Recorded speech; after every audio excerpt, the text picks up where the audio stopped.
Kahit napulot kita sa tae ng kalabaw, love kita. Hindi po.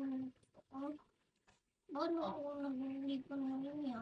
Ah, ano? Paano po naging hindi ko na...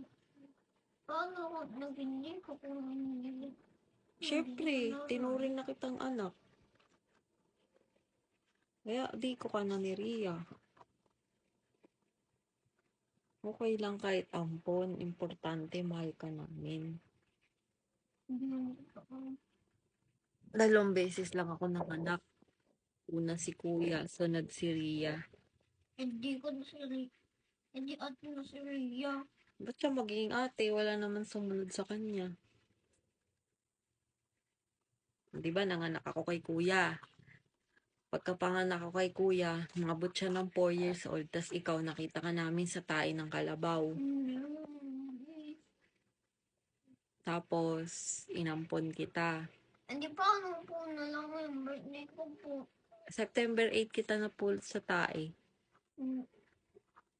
Paano po nasabi yung ulang ko po? Ha? Paano nasabi yung ulang ko po?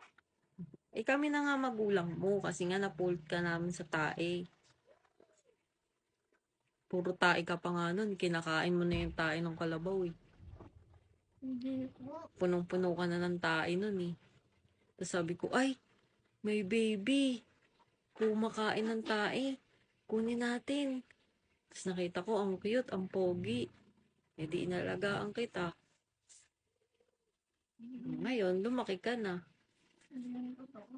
Hmm? Mayaan mo paglaki mo, hanapin natin magulang mong kalabaw. Tsaka yung daddy mong kalabaw.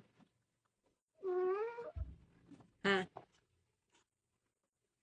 Paano po ako ngayon? Di binigyan ka namin pangalan. Elise Gray. Siyempre, pagka inampon, kailangan bigyan ng pangalan. Ano po yung ito kong pangalan?